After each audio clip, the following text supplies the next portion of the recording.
Tree 1 Charlie Echo, requesting emergency assistance. Anchorage, do you copy? Holy shit, Tail's gone! Gone? What do you mean, gone? I mean gone! Just a gaping hole! Just protect the cargo. Forget the damn boxes, we gotta pay it! Come on, come on. Oh, not again. Come back to me. Ain't no joke, man. Grab your shoe. You ain't seeing what I'm seeing.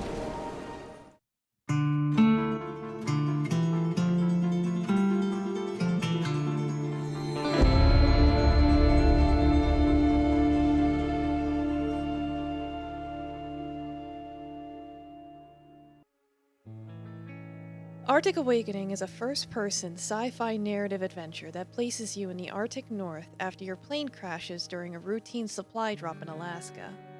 You play as Kai Akana, a war vet separated from his longtime friend Donovan, and you have to fend the wilderness with whatever tools and supplies you can get your hands on. Your only other companion is a therapy bot named Alfie, who is not built for this kind of job, and is only here due to a court-mandated order. Even if Kai finds him to be completely useless, the two of you still have to work together regardless to survive long enough to be rescued. I managed to complete all 5 episodes in 8.5 hours without a guide or bothering with achievement hunting. It uses an autosave feature and lets you load scenes if needed, which I only had to do once when I froze in front of a fireplace inside a hut. The game has overall good voice acting with options in the settings to turn on and enlarge subtitles. It works with both a gamepad or mouse and keyboard that can be switched on the fly with little issue. There's no jump or climb button, and instead Kai will perform the action automatically when needed. Running can also be toggled, but events can affect how you move around, which did make it tedious sometimes. Tools can be used without having to manually go into the menu to pull them out, and I like that because, God forbid, I spent 20 minutes throwing out 20 different items only to discover I was supposed to use the fire starter to start a fire. The key to survival is balancing both eating and your mental health. Eating is very straightforward. Pick up whatever is edible or drinkable and consume it. You can save yourself a button press by going into the settings to eat automatically. Given the environment, your diet is limited to boxed meals, bottled drinks, and cereal boxes, with canned vegetables being the closest thing to real food. There's no real item limit, so feel free to hoard as much as possible. Embrace your inner fat chipmunk storing nuts for the winter. Being a hoarder is also important for achievements. So keep an eye out for those wacky cereal boxes, mugs, and plushies because those count as collectibles. As for mental health, which you don't really see often in survival games, you have to play a meditation minigame by sitting next to Karens.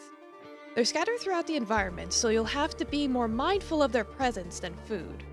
The minigame is a bit tricky because you not only have to hold the button to time inhaling, but you also have to time pressing the button while exhaling.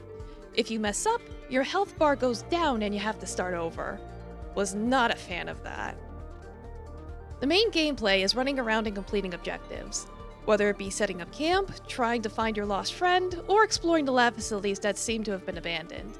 You will notice the lack of people or animals in your journey despite all the machines and bots hanging around. And this is important to the story as you slowly unravel a conspiracy you unwittingly stumbled into. While this was all intriguing, especially with the amount of details that told their own story, I kept running into issues where I would get lost and run around in circles until I found out what I needed to do next. Sometimes I would get a pop-up objective, sometimes there would be lights that guide the way, and sometimes Alfie would actually do something to help. However, the inconsistency left me very confused. There was one moment when I was supposed to scare off an intruder, but I never saw them?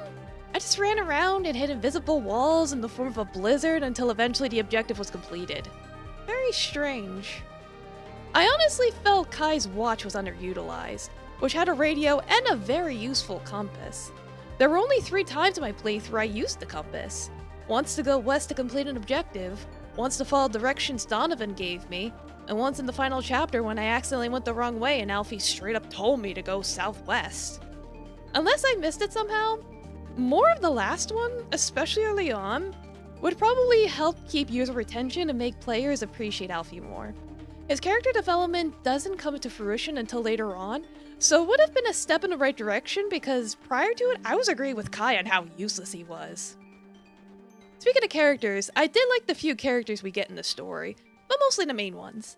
I liked the radio exchanges between Kai and Donovan, being that they were war buddies and all, and it encouraged me even more to find our poor injured friend as soon as possible. Kai can be snarky at times, but it's understandable given the circumstances. He has his own demons to contend with, hence the therapy pot, and you know his kids are waiting for him to come home, so that also adds to the motivation. Alfie himself has his own backstory, and while he can be, robotic, he has his human moments, such as his thoughts and fears on morality. There are other characters, but their screen time, or voice time rather, is limited and not as fleshed out, which is a shame. The biggest disappointment being the main villain, because it turns out this isn't limited to a man versus nature narrative. Sadly, they show up at the very end, barely explain what they're doing or why they're doing it, and then disappear to never be heard from again 2 minutes later. They just seemed evil for the sake of being evil, and that sorely stands out compared to the main characters. The story uses a timed dialogue system where silence can be an option if you want. You will be asked to make branching choices, such as where to set up camp and which path to take, but since I only did one playthrough, I can't say exactly how significant these choices are. It did seem, though, that the game is similar to Life is Strange, where it all boils down to 2 choices at the end, and the autosave puts you right before the choice so you could reload and see the other ending. Sadly, both choices lead to a similar ending, so you will be disappointed if you thought your choices were doing anything major. The game has been compared to Firewatch, and I can definitely see the similarities, yet their approaches to the narrative adventure are different enough to be their own games. It depends on whether you want a stronger story like Firewatch, or want a challenging environment with Arctic Awakening. Overall, the game is very ambitious, but could benefit from a few tweaks. From what I saw on Steam, this is the studio's attempt at something bigger than multiplayer management games, so I feel they have potential. I doubt they'll make an Arctic Awakening 2, but if they do, they could use it to expand on the lore and add some QOLs to ease players in better. If this game interests you, I suggest using a Neo Seeker guide to avoid getting lost, like me, and waiting for a sale. Thanks for watching. This is my first attempt at a game review, so let me know your thoughts in the comments.